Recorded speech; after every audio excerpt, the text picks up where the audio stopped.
The top level concept is a vault. A vault could be anything from perhaps paintings to pottery to illustration. Within a vault, there's a concept of collections, where your items will belong.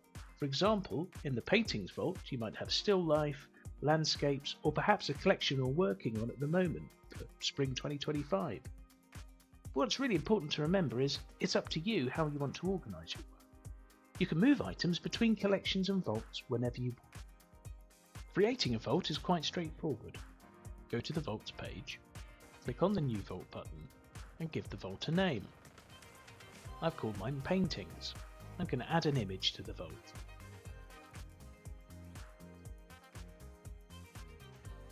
When you've done that, click on Submit. A new vault will appear on your Vaults page.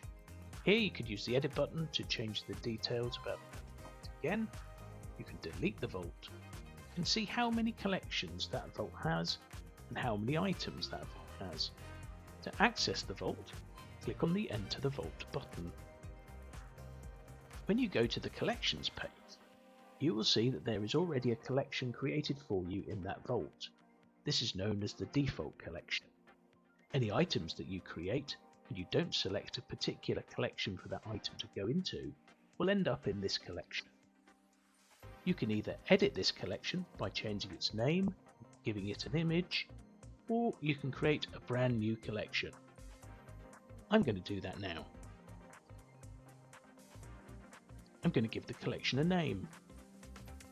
Then you will see the vault drop down. Currently it's selected in Paintings. If I had more vaults, then I could select a vault from here, or I could create a brand new vault with this plus button. I'm going to give the collection an image.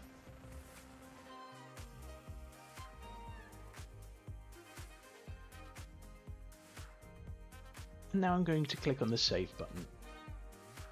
As you can see, your collection now appears in your vault. You know which vault you're in from this button up here. It says Paintings.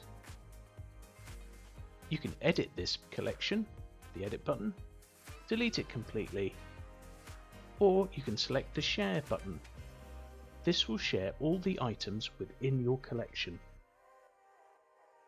That just about wraps it up for vaults and collections. Thank you so much for your time. See you in the next tutorial.